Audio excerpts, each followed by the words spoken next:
Good morning and welcome to Church at Home with Rachael for Tuesday, the 22nd of March. I'd like to talk to you this morning about something a little happier than yesterday. But I'd like to talk to you about a little shindig that the churches in Edgerton put on Sunday evening. A couple weeks ago, a couple of parishioners of mine came to me and said, we'd like to do something with Faith United. We usually do something in the spring, like a pancake supper or something. But because of COVID protocols, we hadn't. And then the war in Ukraine, the Russian war started.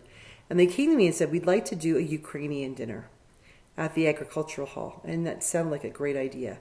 So they did their thing. They got everybody organized. And on Sunday night from 5 to 6:30, they hosted, they sponsored a Ukrainian meal with garlic sausage and pierogies and coleslaw and homemade buns and really great desserts, coffee and tea and juice. This incredible evening of fellowship and food with beautiful Ukrainian scarves and dresses and pictures the kids from the school had made with the colors, and just really lovely decorations and lots of sunflowers everywhere. I think it's probably, other than maybe a couple of smaller events that have happened in the last little while, it's probably the first time in 2 years that the community itself has been able to gather like this.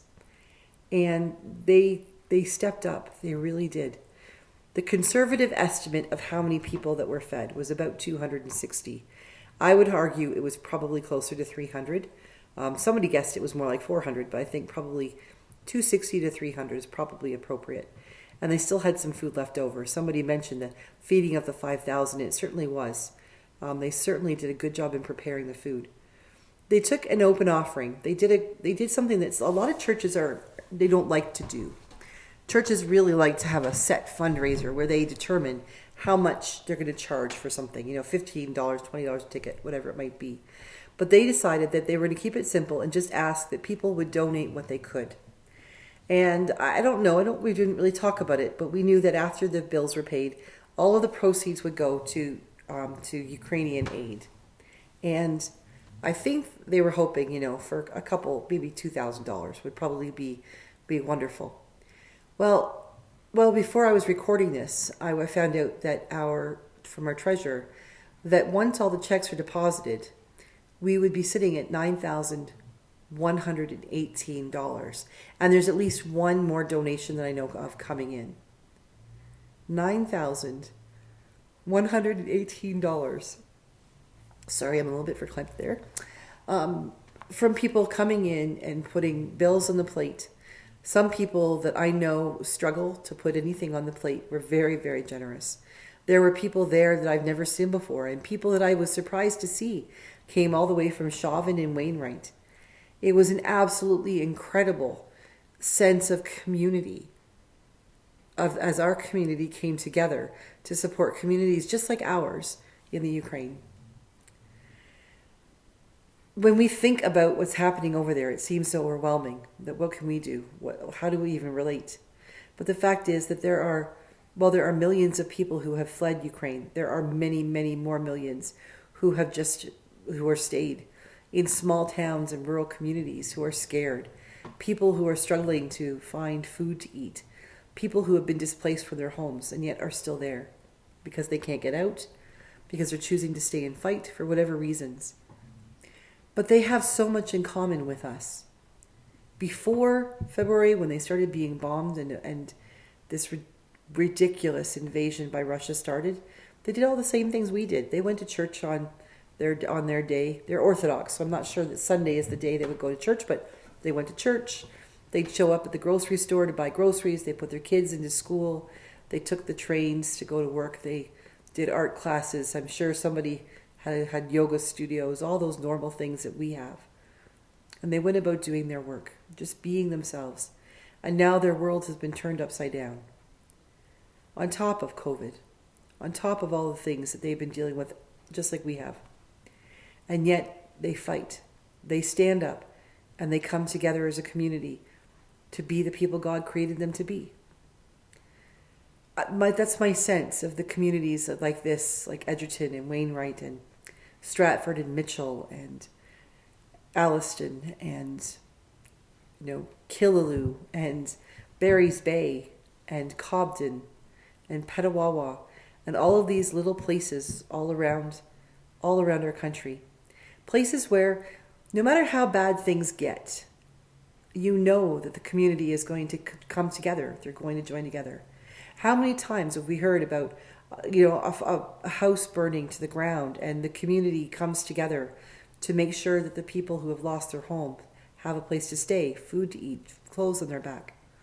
How many times do we hear horrible stories like the Humboldt Broncos tragedy, where people are killed and injured and the country stands up and supports them, where people come up behind the community and say, we're here for you, lean on us. We are, whether we are Christian or not, whether we are Muslim, whether we are Jewish or not, we are as a country founded on some pretty solid spiritual ground. And whether we like to acknowledge that or not, it has influenced the way we work, the way we live, the way we have our being. We are God's people, and not very often do we let the worst show. The fact is that when the chips are down, we stand up together. We encourage one another. We don't let our neighbor fall through the ice and not try to save him. We don't let those neighbor kids go to school with no winter boots on. We don't stand by and see children not have lunches at school. We work hard. We work gently. We often work anonymously or very quietly in the background to make sure that those people that we bump shoulders with, the people that we live beside, that they're going to be okay. There are times when it seems like our society is heading toward a me first or me only society. Just over a month ago, we were watching that happening in Ottawa, where we saw people protesting that their freedoms were being lost because their attitude was, it's all about me. I don't want to wear a mask. I don't want to be told what to do. I don't care if someone else gets sick, so long as I don't have to do what you tell me to do. That's not who we are as Canadians. As Canadians, we are people who will wear a mask if it means that somebody else won't get sick. We'll get a vaccination if it means that we won't get sick and then hence pass it on to someone else, or not be able to go to work and make their job, someone else's job, even harder because we're missing, because we're sick. We're the kind of people who stay home if we're sick, so we don't pass it on to somebody else. We are kind. We are good. We are loving. We are generous. We are compassionate and kind-hearted. If you were to look up every positive adjective in the dictionary, I think we'd be hard-pressed not to be able to name some Canadian citizen who didn't live that with all of who they were. You see, we are called as brothers and sisters in Christ, as brothers and sisters in creation, as brothers and sisters simply by nature of our citizenship. We are called to work together. We are called to bond together, to lock arms and say, together we stand, together we are strong, together we will help our world.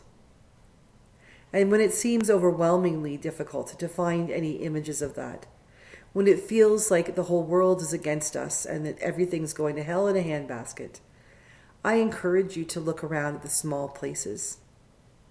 It doesn't have to be the big things that make the big impact, because we have 260 plus people here who joined together with 15 or 16 other individuals who decided, you know what, we can do something to help the Ukraine.